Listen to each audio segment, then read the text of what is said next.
The bullies called him Smelly. They had no idea he was a retired military colonel.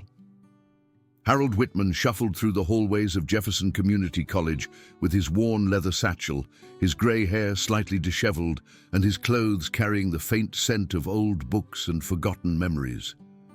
At 68 years old, he was the oldest student anyone had ever seen on campus, having decided to pursue his lifelong dream of studying art history after retiring from a quiet government job.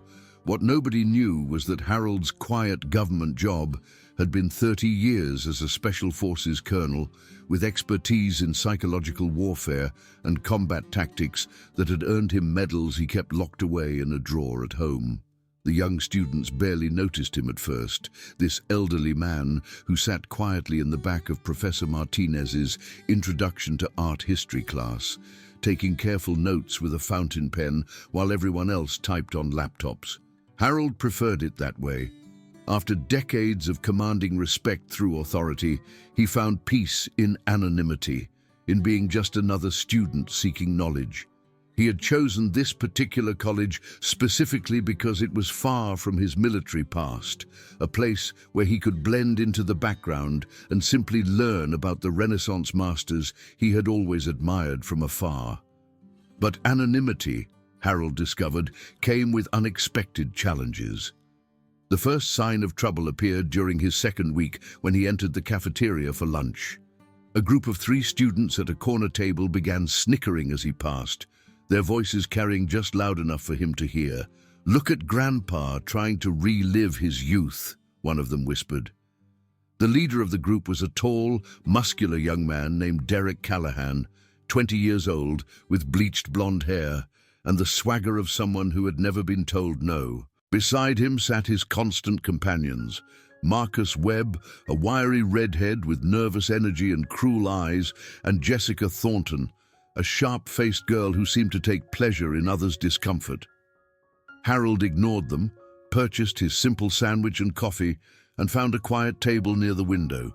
He had faced down armed insurgents in 3 different countries.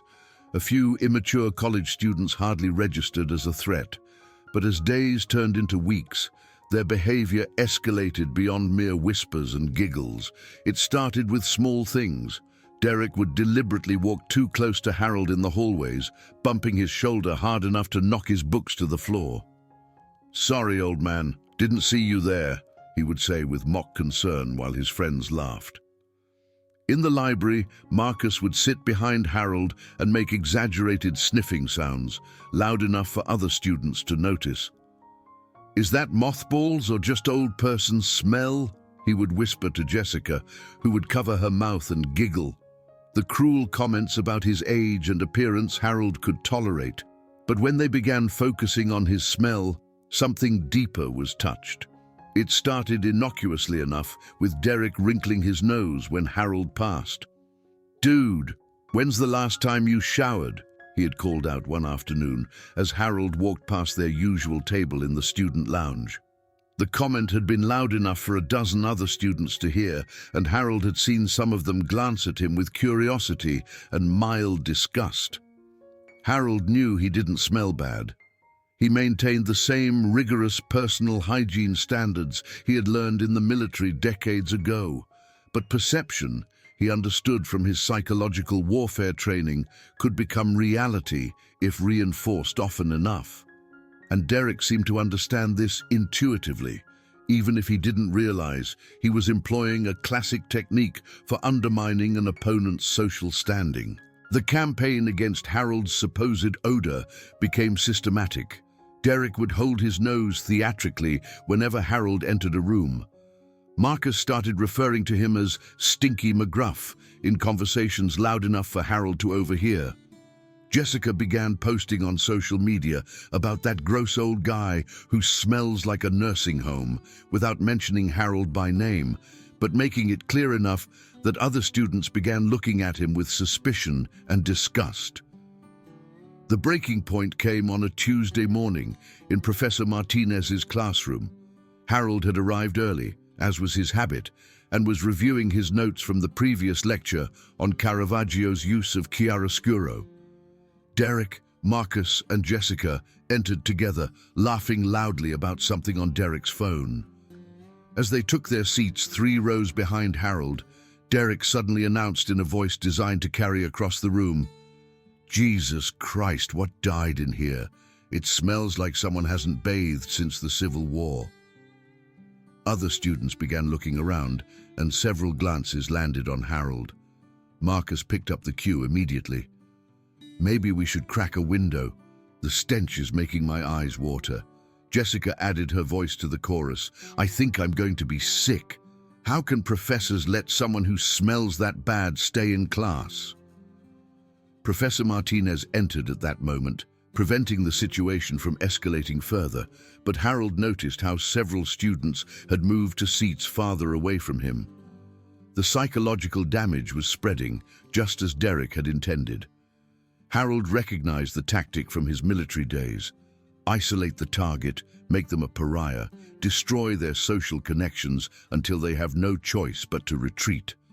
But Harold hadn't survived 3 decades in special forces by retreating. That afternoon, Harold made a phone call to his former aide-de-camp, now a lieutenant colonel named Jennifer Hayes, who owed him more favors than either of them could count. "Jenny," he said when she answered, "I need a small favor. Nothing official, just some information gathering." He explained his situation carefully, leaving out the emotional toll, but focusing on the facts. 3 students, their full names, their social media presence, their class schedules, their known associates. "Harold," Jennifer said with the tone of someone who had seen him in action before, "these are just college kids. You're not planning to—" "Nothing violent," Harold assured her. "Just a reminder that actions have consequences. Sometimes the best warfare is psychological." Within 2 days, Harold had detailed profiles on all 3 of his tormentors.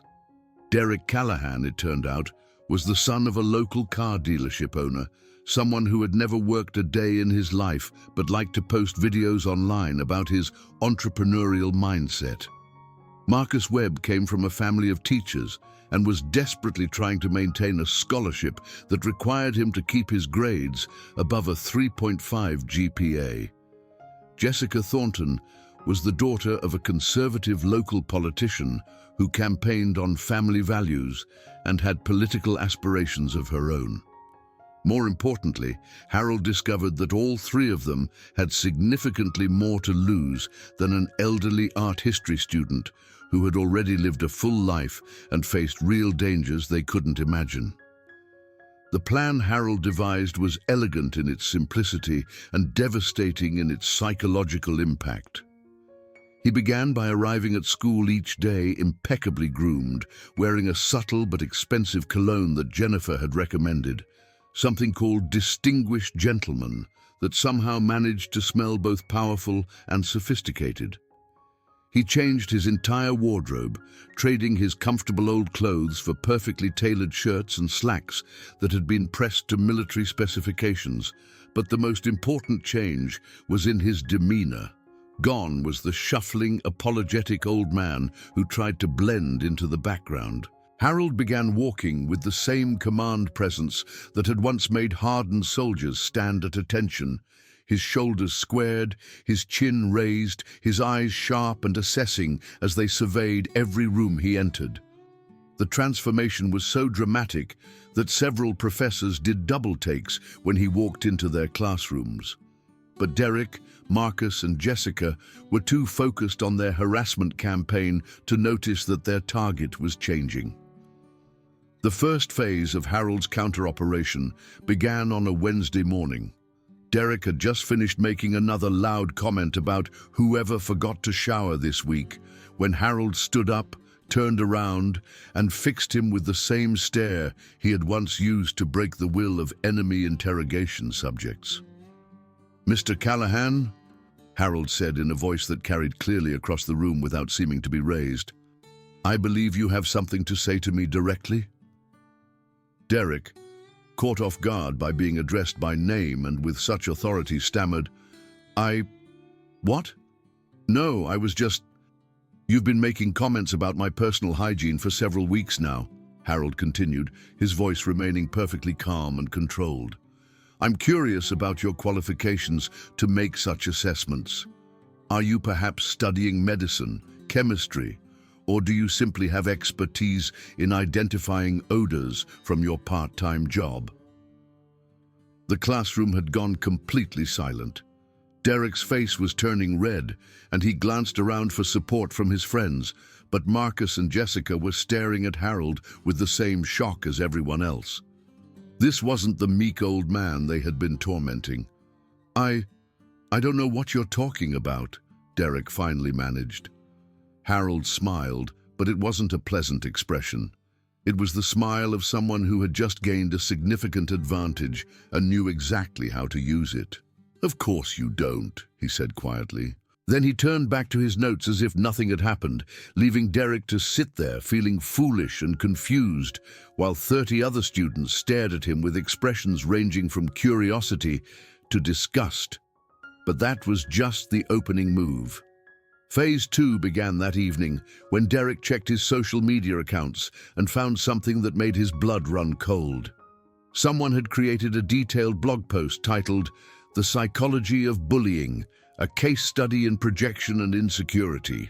The post didn't mention Derek by name, but it described, with clinical precision, the behavior patterns of a hypothetical bully who targeted older individuals due to his own fears about aging, irrelevance, and lack of real achievement. The analysis was so accurate and psychologically penetrating that Derek felt like someone had opened up his skull and examined his thoughts with a microscope. Worse, the post had been shared widely among students at Jefferson Community College. Derek's phone began buzzing with messages from friends asking if he had seen that weird psychology thing about bullies that was making the rounds on campus social media. Marcus and Jessica received similar treatment. Marcus discovered that someone had anonymously sent detailed academic reports to the scholarship committee highlighting concerning patterns of antisocial behavior that may indicate poor character judgment unsuitable for academic financial assistance.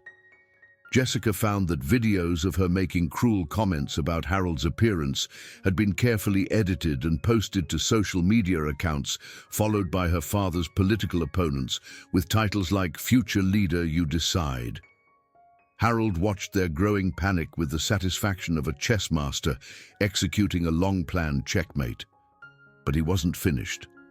The final phase came the following Monday when Derek, desperate to regain some sense of control, decided to escalate his harassment to physical intimidation. As Harold was leaving the library that evening, Derek and his friends cornered him in the mostly empty parking lot.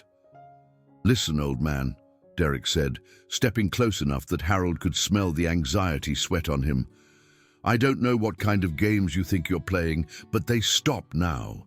You're just some pathetic old loser trying to relive his youth. Nobody wants you here. Why don't you just drop out and go back to whatever nursing home you crawled out of?" Harold looked at Derek with the same calm assessment he had once used to evaluate enemy positions before an assault. Then he did something that none of them expected. He laughed. It wasn't a bitter or sarcastic laugh. It was the genuinely amused laugh of someone who had just heard a particularly good joke. Derek, Marcus, and Jessica stared at him in confusion as Harold continued chuckling. "You know," Harold said when his laughter subsided, 30 years ago, I had a similar conversation with a warlord in Afghanistan. He also thought I was just a pathetic old American who didn't belong in his territory." Harold's voice remained conversational, almost friendly. The difference was, he had actual guns and trained soldiers. "You have what exactly? A gym membership and Daddy's credit card?" Derek's face darkened. "Are you threatening me, old man?" "Threatening you?" Harold seemed genuinely puzzled by the suggestion. "Mr. Callahan, if I were threatening you, you would know it. This is just a conversation between adults, though I admit you're making it difficult to maintain that pretense." Derek stepped closer, his hands clenched into fists. "I think you need a lesson in respect." "Respect?" Harold's demeanor shifted almost imperceptibly, but suddenly the air around him seemed to grow colder. "You want to discuss respect? Let's discuss respect." What happened next took less than 3 seconds and left all 3 bullies on the ground, though Harold never threw a punch. Derek lunged forward with a wild swing that Harold simply stepped aside from, using Derek's own momentum to send him sprawling into a parked car. Marcus tried to grab Harold from behind, but found himself spun around and on his face in the asphalt before he understood what had happened. Jessica wisely didn't move at all. Harold stood over them, not even breathing hard, his clothes still perfectly neat. "The first thing you learn about respect," he said calmly, "is that it's earned through actions, not demanded through words. The second thing you learn is that underestimating your opponent is often the last mistake you make." Derek struggled to his feet, his face bleeding from where he had hit the car. You can't do this. I'll have you arrested. I'll sue you." "For what?" Harold asked mildly. "You attacked me, and I defended myself. There are security cameras on every light pole in this parking lot recording everything." He gestured casually at the devices they had all failed to notice. "Of course, you're welcome to call the police. I'm sure they'd be interested in hearing about your campaign of harassment against a senior citizen. I have quite a lot of documentation." The 3 students looked around at the cameras, then at each other, then at Harold, who was watching them with the patient attention of a scientist observing lab specimens. "Here's what's going to happen," Harold continued, his voice still conversational, but carrying an undertone that made all 3 of them shiver. "You're going to stop this childish behavior immediately.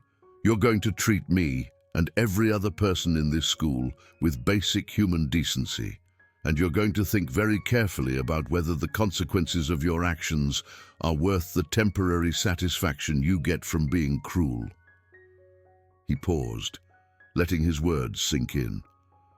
"Because, gentleman and lady," he nodded to Jessica, "you have no idea who you've been dealing with. I'm not some helpless old man you can torment for your amusement. I'm someone who has spent 30 years dealing with people far more dangerous than you could ever hope to be. The only reason you're still walking is because I choose to show you more mercy than you've shown me." Derek opened his mouth to respond, but Harold held up a hand to stop him. "I'm not finished," Harold said quietly. "You seem to be under the impression that age makes someone weak or irrelevant. Let me correct that misunderstanding. Age, when combined with experience and wisdom, makes someone very dangerous indeed. I have resources, connections, and skills that you cannot imagine. More importantly, I have patience and the luxury of having nothing left to lose." He looked at each of them in turn, his gaze direct and unwavering. "So ask yourselves this question. Is making fun of an old man really worth finding out exactly what those resources and skills might include?" The parking lot fell silent, except for the sound of Derek's labored breathing and Marcus wiping blood from his nose. Jessica was the first to speak, her voice barely above a whisper. We're sorry. We didn't mean, we were just..." "You were just being bullies," Harold said simply. "The question now is whether you're going to choose to be something better." Over the following weeks, the change in the school's social dynamics was remarkable. Derek, Marcus, and Jessica not only stopped their harassment of Harold, but seemed to become different people entirely. Derek began actually paying attention in his classes instead of seeking attention through cruelty. Marcus started tutoring younger students who were struggling academically. Jessica withdrew from social media entirely and focused on her studies. But the most significant change was in how other students treated Harold. Word had spread, as it always does in small communities, about what had happened in the parking lot. The details had been embellished and distorted in the telling, but the core message remained clear. The quiet old man in their art history class was not someone to be underestimated. Students began nodding respectfully when Harold passed in the hallways. Some started asking him questions about his life experiences, clearly sensing there were stories behind his calm demeanor that were worth hearing. Professor Martinez began calling on him more frequently in class, and Harold's thoughtful responses earned him a reputation as one of the most insightful students in the program. The semester continued peacefully, with Harold finally able to focus on his studies without the constant stress of harassment. He excelled in his courses, wrote papers that impressed his professors, and even began participating in study groups with students 50 years younger than himself, who had come to value his perspective and wisdom. Near the end of the term, Derek approached Harold after class one afternoon. He looked nervous and uncomfortable, but determined. "Mr. Whitman," he said, his voice lacking any of its former arrogance, "I wanted to apologize. Really apologize, not just because of what happened in the parking lot, but because what we did to you was wrong. I've been thinking about it a lot, and I realized that we were treating you the way we were afraid of being treated ourselves." Harold looked at him carefully, seeing genuine remorse in the young man's eyes. "That's a mature observation, Mr. Callahan. What do you plan to do with that insight?" "I don't know," Derek admitted. "I guess try to be better, try to think before I act. Maybe try to understand people instead of judging them." Harold nodded approvingly. "That's a good start. The world needs more people who are willing to examine their own behavior and choose to improve it." Derek hesitated, then asked, "Can I ask you something? What you said in the parking lot about having resources and skills. Were you just trying to scare us, or?" Harold smiled, and this time it was genuinely warm. "Mr. Callahan, some questions are better left unanswered. Let's just say that everyone has a story, and it's usually more complex than it appears on the surface." As Harold walked away, Derek stood in the hallway thinking about hidden depths and the danger of assumptions. He realized that in trying to diminish someone else, he had revealed his own smallness. But more importantly, he had learned that strength comes in many forms, and wisdom often wears the disguise of humility. Harold Whitman finished his art history degree with highest honors, delivered a graduation speech about the importance of lifelong learning and treating others with dignity, and went on to volunteer as a mentor for at-risk youth. He never told anyone about his military background, but he didn't need to. His actions spoke louder than any medal or commendation ever could. The story of the elderly student who turned the tables on his tormentors became something of a legend at Jefferson Community College, passed down from one class to the next as both a cautionary tale and an inspiration. The lesson was simple but profound. Never underestimate anyone based on appearances alone, because you never know what strength lies beneath a quiet exterior, and the person you choose to bully today might just be the one who teaches you the most important lesson of your life tomorrow.